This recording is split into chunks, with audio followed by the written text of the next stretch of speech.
Hey everyone, this is Irene, Last Borough Standing. I'm here in the Bronx because this is a Bronx podcast. Throw your X's up. I'm at Conbud BX and I'm speaking with Jorge today. Yes, you are. Hello, nice to meet Pleasure you. to meet you. So, what part of New York are you from? So I grew up in Washington Heights. Oh, you did? Yes. You Dominican? Dominicanville, USA. You know it. I'm from 186, St. Nicholas. Cool. How long were you born and raised there? Grew up there your whole life? Yeah, my entire life. I think I left the Heights when I was about 19. Oh, and so you was there for like you pretty much grew up there. Yeah. How was that growing up in the Heights? It was great. I miss it a lot. Yeah? What do you miss? I think because now I go back and I see it through those eyes and it's not the same. It's changed a lot. I grew up on all the public schools, elementary school, junior high school, everything local in the area. Yeah. But I was able to walk that area since I was a child. I never remember being scared, worried, and I knew what was going on around me, but I was one of the community. Because you was comfortable. That was like your home. Super comfortable. Yeah, that makes sense. I think back of a lot of the walkthroughs I had that I shouldn't have. I'm like, I appreciate we take care of our own. Yeah, facts, for real. All right, cool. So I know like I'm from the Bronx, but growing up in certain neighborhoods like the Bronx, Washington Heights, Brooklyn, there's certain like advantages and disadvantages that we face, right? Like there's food insecurity, there's the education system, there's like so many things that we have to deal with, especially being people of color. Yes. But there's also advantages. So like, if you're comfortable, share me some of the, I guess, disadvantages growing up in the Heights, but also the advantages of growing up in a neighborhood like that. So I think at this age, looking back now, I can see the disadvantages, but I remember growing up in the Heights and feeling like a superhero. It's like I can mingle in with the downtown world, if you would, and feel like I knew of our culture, what they didn't, so I brought something to the table. Yeah. But early on, I wanted to be in the corporate world. That's what I wanted to be. Really? Why? Because it just seemed like the thing to do? No, it just, so in my family, we had small sort of mom and pop shops. So for us minorities, we get used to knowing that it's sort of that one independent shop. I remember as a child, when we got to 2 stores, we were supposed to celebrate that. And I just kept thinking, how is it that all these chains have so many different places? And it's the norm. But for us at 2 locations, it's like, we should be proud of that. Yeah. What's the difference? And I think that's when my mentality started to change. I see that. Yeah, I wanted to go into the corporate world and say, how can I get my family name to be as broad as a Macy's, a PC Richards, or anything that's sort of vastly known. Yeah. Okay, that makes sense.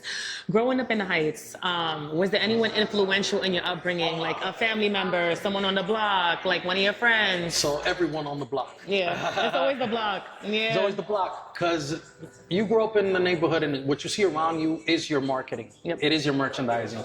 Especially at my age, when I was growing up, there was no social media. It was what you saw in real life. And what I was seeing was a lot of just what we call balling, right? And you go down and you see them with, and I was never one to think of, I can't think back and tell you I wanted sneakers or I wanted cars like my counterpart here. He's a car fanatic. I just knew I wanted better. I wanted more.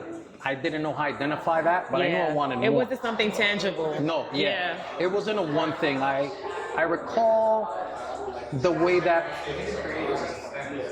parents would shop for school, right? And they would go out and get you certain set of clothing, sneakers for the year, right? Yeah. But when I used to work for Ralph Lauren on 72nd and Madison. And those kids were going back to school, their shopping behavior was a little different than mine, right? So when I started seeing, in the hood, we would wear the knitted Ralph Lauren polo sweater with to the go big to a party. bear. Remember? With the big beard. And it was it, right? And these kids were wearing them and buying every color. It was about 7 to 9 color dynamic in the same thing. Buy all of them just so they could change them daily. And I was like, that's like 7 different outfits. You know what I mean? That's like an event. But for them, this is what we go to school in. Like, no, something's off. Something's wrong. And that for me was sort of the dynamic in saying, what is the corporate world doing and what are we doing wrong? Right. Walk me through your journey growing up in the Heights to where you are now with Conbud BX. How did your trajectory lead you here? So, like I said, I left the Heights when I was 19, went to the Bronx, but because of the corporate world, I traveled a lot. To speed it forward, I worked for a company where I lived in Japan for a couple of years. Oh, how was that? That was amazing. Japan is like in the year 3000. I feel like they are so like... So when far in the people started future. celebrating here that you can like use your phone to pay for the train, They already I'm doing like, that. Yeah. This is like, oh wait. Yeah. They're like, as a matter of fact, when I first returned, I felt like a snob. Culture shock? Yeah. Yeah. I felt like I had to. So I sold my car before I went, obviously, because I was there for a couple of years. But when I returned, I needed to get one. I went to a meeting, got on that train, and I remember staring at that train station before I walked in. Something I did regularly, now it just became like taboo. Different. No, who's gonna do that? Yeah. I promise you, I surfed that train the entire way, all the way to Meatpacking. No, you didn't. I did not touch a thing. I did not touch a thing on that train. Crazy. And I just stood there, and when I got back, I was like, "Give me a car now." I called my brother. I'm like, "Go get me a car. Go to the auction now. I'm not getting on the train again." So, fast forwarding to the idea that. I was into restaurants and nightclubs for quite some time, just because that's what our neighborhood sort of leads us to. Yeah. And as we're afraid that these smaller mom and pop shops get closed down by things like a Target, you know what I mean? Yep. By these anchor stores that sort of monopolize a lot of business. The pandemic hit. So I was traveling a lot within the country because traveling away was a little too difficult. Yeah. And within one of those trips, there was an event at Brooklyn Bowl, and I met the first African-American grower's license that was issued. Okay. So I have a relative who put that event together. I showed up, I met them, and my mind started spinning. Like if you're literally in the right place at the right time and just show up, how that can change the trajectory of a lot of things. 100%. Yeah. For me, I didn't have any eye on it. Cannabis was around me my entire life. Yeah. So I didn't indulge. By the way, I didn't start even consuming till after I was through this process. Oh. And I remember distinctively, like recognizing strains and what people were using in the neighborhood by the smell, because it was always around. But I never felt compelled or any pressure to like use actually smoke it or try it. I never felt the pressure, and I never felt like I wanted to. It was just there. Through this process, though, then I started getting into it, seeing what it was. I went to that Brooklyn Bowl event, and unfortunately, my mother was diagnosed with Parkinson's. I'm sorry. I appreciate that. And then that led me down the rabbit hole of alternative medicine for it. Yep. And that's a large part of what brings us here today. Yeah. I then noticed that they were doing the court program, which is someone who had been impacted by it would be given sort of the opportunity to qualify, right? Because they want to say, I think the misperception is that you have a previous encounter and now you automatically get it. That's not the case. Okay. Okay. Good to tell. And I happened to find a cousin of mine, Michael Montas, who actually, I had a feeling, right? We never really discussed that. I gave him a call. I was on a trip back, and I'm like, hey, by any chance, do you have any? He's like, I was targeted from this year, 4 to 5 times a year. I said, great. Let's go pick up your record. And we started the process from there. Slowly but surely, we went through the process, a long staking process.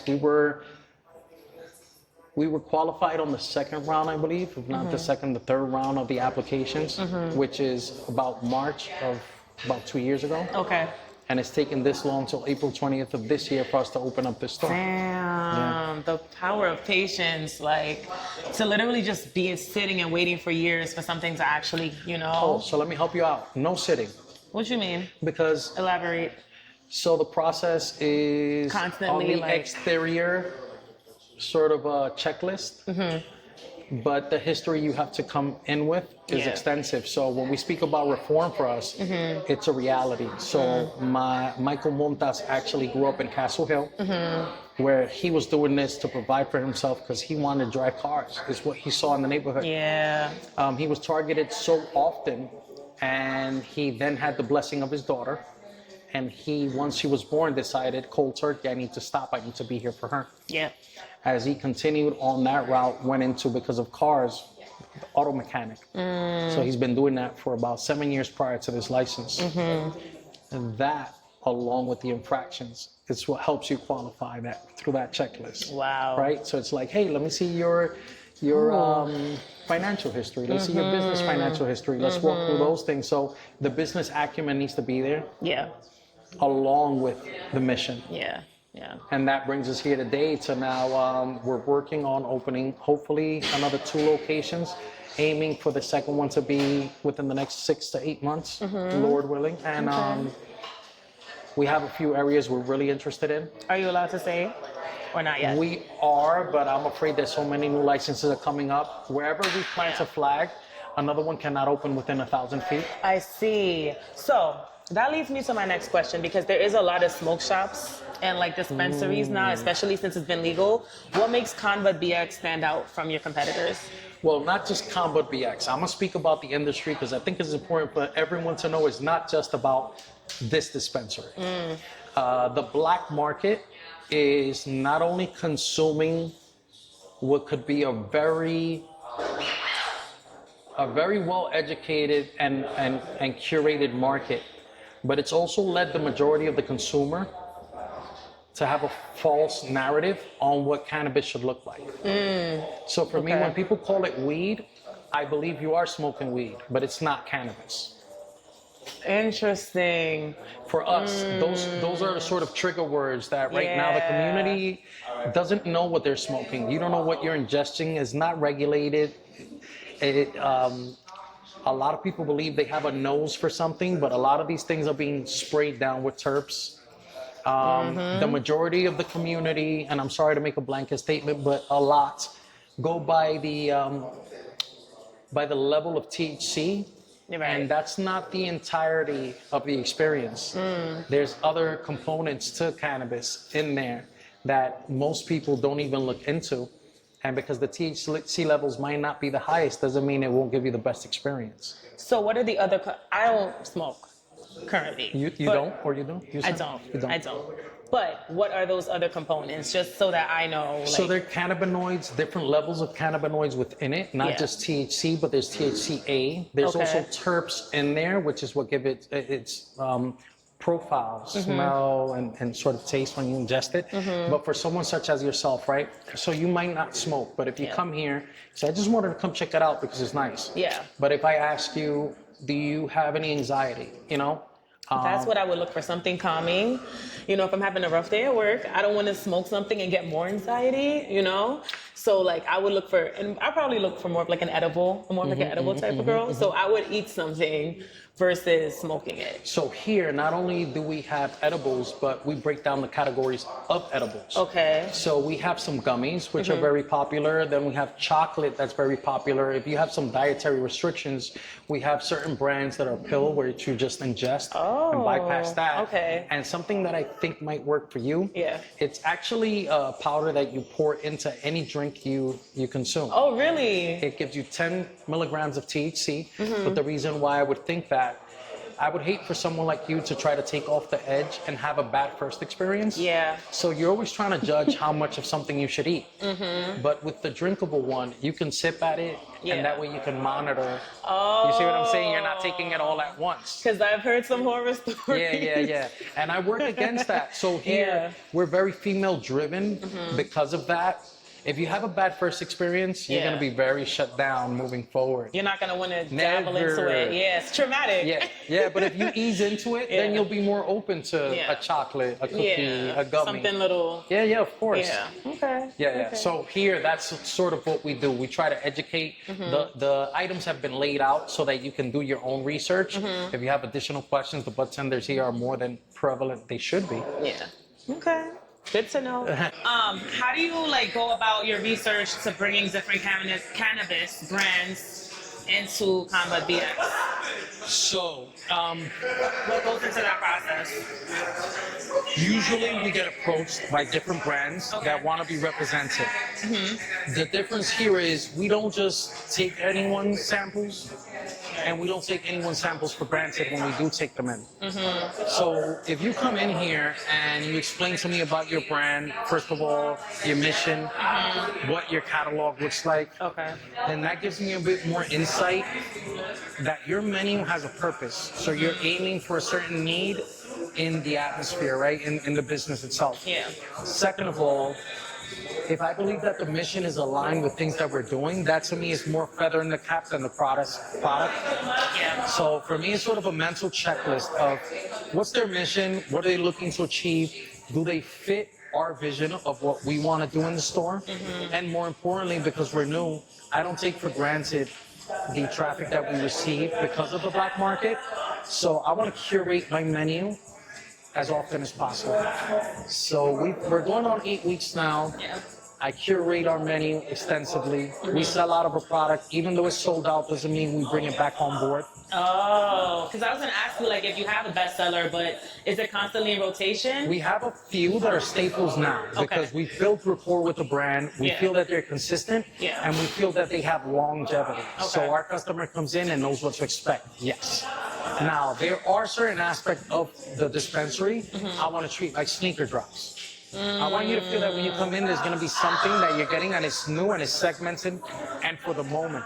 Okay. Doesn't happen often because, quite frankly, not everything is sort of drop worthy at the moment. And where the market is, there's just an abundance of everything, which is what makes our situation a bit more expensive to say, how is it smoking? How is it affecting? How is it edible or drink, whatever it may be? Yeah. More importantly than that, once I give it a try and now I think that certain things align, I ask for samples for the staff. Okay. And that's why I say we don't take it lightly. So some people might take the samples like it's something free. For me, I need my staff not just to try it, but to give me feedback on what they're trying. And how they feel and the overall experience. Everyone's tolerance is different. Everyone shops differently. Everyone's economical standing is not the same, even though they work in the same space.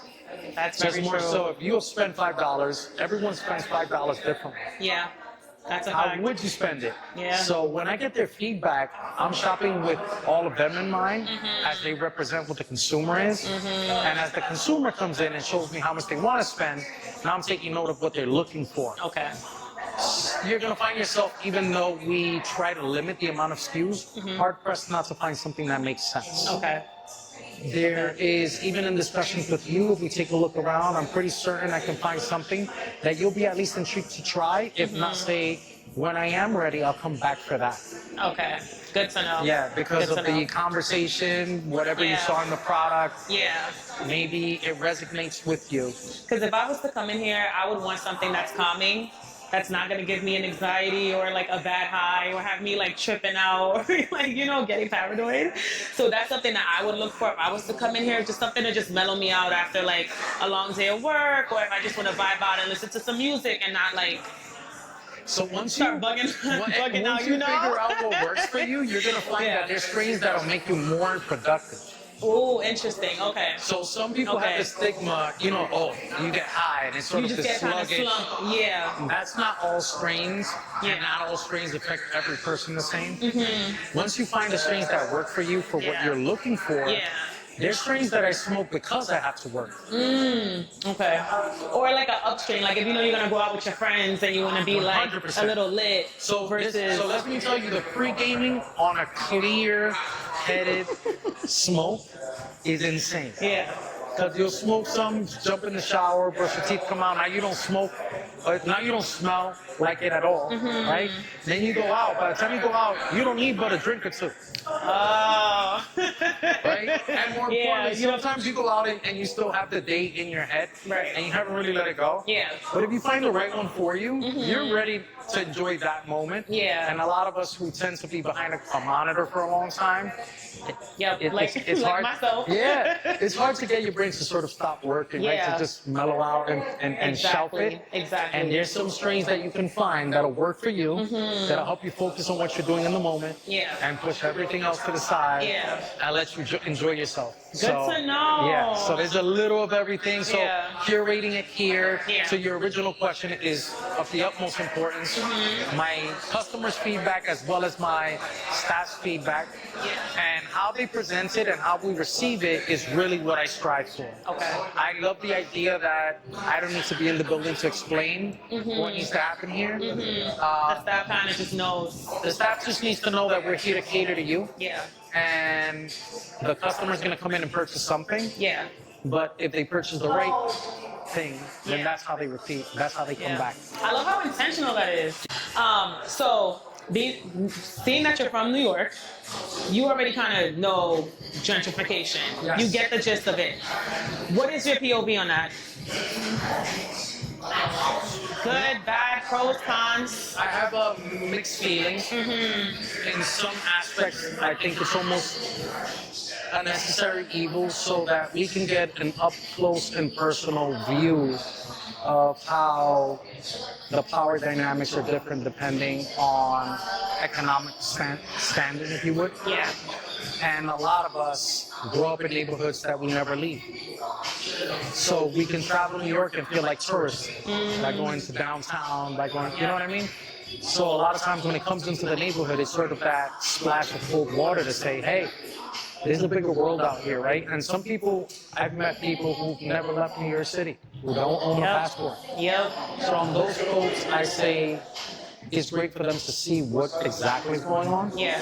On the other hand, I think it's extremely limiting because the financial difference is vast, right? And most people within certain economical standings can't even fathom the basic living conditions of someone with wealth, and vice versa. And because we're in New York doesn't mean there's no poverty, right? We tend to limit that to third world countries and things like that, but in the city there's a lot of need within our city. There's a lot of support we should be giving each other instead of consuming each other, being more supportive with each other. And as you see today, even discussing with you as people have conversations, regardless of what realm or what they're in, I'm always like, come by, let's collaborate, how can we work? Yeah. I think the gentrification that happens in some ways helps unify some of those that have less resources, because there's no way of competing at that level unless we unify. Yeah. Right? Yeah. I think that social media is something that's trying to sort of offset some of that. So they're trying to gain our cool. They need our cool. They're trying to throw money at our cool, and they're giving us likes in exchange, right? And if we just have the right exposure, we can turn those likes into actual cash and help even the scales, or at least send us down the right direction. So for me, gentrification is something that we can't control and won't stop. I think the more we unify, though, the more it shows that we're here together and we're not just going to be pushed out. So for me, collaborating with anyone eager to just move the needle instead of spinning each other's wheels is great. And let's not allow the division. It's too easy for them if we allow it, right? But we were having an off-court conversation where they need us regardless of the fact. That's a fact. To close that out, I grew up here and everybody called me George, but my name is Jorge. So I don't mind George. That's what I'm called everywhere. On any block, people are George, GM, right? But if I'm in the corporate world, my name's Jorge. Say your name. Jorge. I get it. Trust me, I'm in corporate too, so I get it. And I don't mind it from anywhere else, but there's like, no. You gonna speak to me correctly. Say my name. I get it. Do you have any advice to any aspiring entrepreneurs, especially if they're coming from like the Washington Heights or the Bronxes or like any community like ours? I would love to think that everyone has a support system, and that's not usually the case. And a lot of times you see people striving and saying that you're considered a dreamer or someone that's irrational for thoughts outside of the norm, whether it's a 9 to 5 or it's a shift somewhere. And being independent is the grind, right? That's why they call it the grind. You got to work through it. You got to go with those days with low cash, where you have no resources, where you struggle, right? But if you can push through it and don't allow anyone to tell you that it's not worth it, right now, from influencers to podcasters, they might tell you differently. I always like try to tell myself, like, I gotta be a little delulu to do certain things, because I'll get in my head and then I will just be like, no, I don't think I should. But you gotta have a little bit of delulu. And you know what? Even that little delulu you speak of, which is a great way to explain it, I don't think that what you're going for has space for delivery. Right? I think you have to go there. I think you have to go for it. Yeah. If not, you're just gonna fall short. You won't have what they're looking for. Yeah. Right? And I think there's a lot of artists, whether it's Cardi B, right, Sexy Red. When you look for it, they're trying to figure out why, but it's because it's what we are. It's what's in our community. And there's no secret to the sauce. We are what we are. Yep. And you either relate or you don't.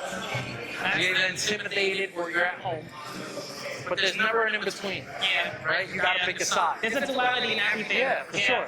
Yeah. So for us, that's where the power lies when it comes to the whole gentrification and all of that. Yeah. I think that regardless of how much they try, if the people gentrifying have the wealth to go anywhere in the world, but they want to be here.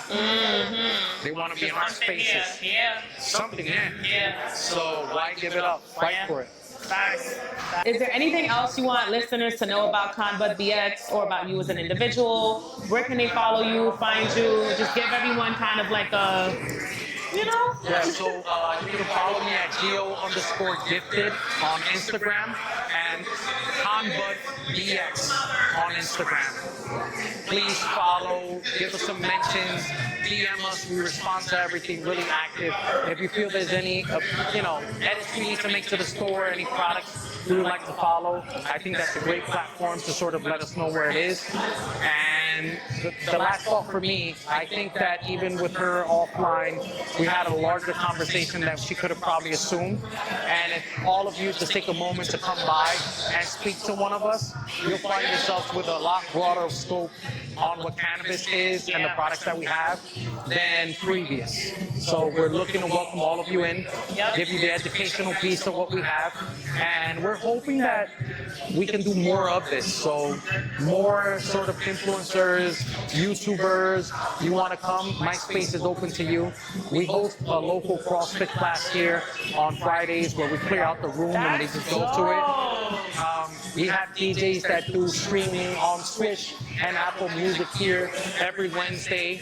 They leave their equipment here and they come DJ as they wish. We had a fundraiser for someone on Friday, actually. That went really well. Yeah. We look for nothing in exchange. Yeah. We just want to be part of what's going on out there. That's what community is. Yes. That's exactly what it is. But a lot say it and don't necessarily, it's like, what am I getting in exchange? Yeah, it's always got to be like some transactional kind of thing. Yes. Yeah. For us, we're just looking to build community in every sense. Yeah. And I'm sure that each and every one of you has something you can bring to the table. And I'm just trying to be here as part of it. So, save me a chair. Pull up, y'all. All right, my final question for you. I know you're from Washington Heights, but the name of this podcast is Last Borough Standing. So when you hear Last Borough Standing, what comes to mind? So when I hear Last Borough Standing, loaded question. It is.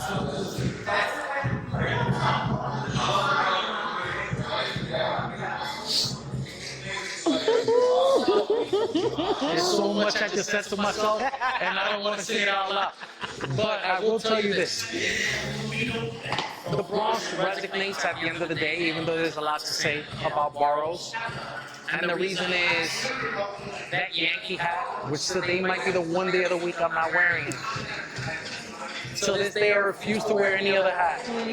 So if you ask one of my bartenders, like, why don't you wear it? It's always a Yankee hat, right? And it's always like the Yankee hat became synonymous for being New Yorker.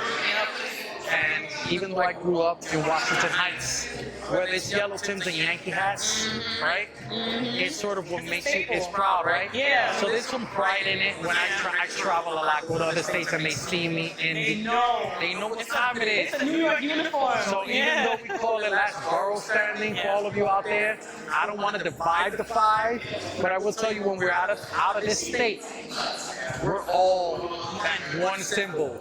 Whether it's a Yankee hat, a Mets hat, the yellow Tims, uptowns, it's like, yeah, it's New York. See? It's New York. So for us, when I think of boroughs, I think I travel throughout the world, but the country as well. And in New York, it just, every borough you go to feels different.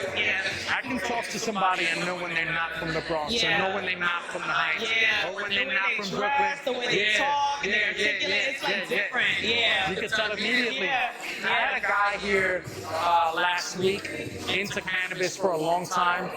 He looked the part, New York, but when he spoke, I'm like, you from Cali? He goes, yep. So you're not gonna fool me with that. You know, he did his research. The getup was it. But then the way he walked and the way he spoke. Yeah, you can just tell. You know, now he told us, you can tell by the way I walk, I ain't from around here. So when I think of Last Borough, I think of what identifies New York outside of New York. Because New York is such a melting pot that every borough is the last borough to that borough, right? But at the end of the day, when we're in any other stadium, when we're in any other state, that goes away. We're New York. It's New York. Yup. So I think of that. I think the fact that no matter where you're from, we say that to each other. But when we out here, don't talk about it. We from the same place. It's like we're a nationality. Thank you so much. Thank you this for is having amazing. Me. Yeah, please come back. Yes, you're more than welcome. Hopefully I'll have a space for her to do this from here with someone else next time. But we're looking forward to it. I appreciate it. Thank you so much.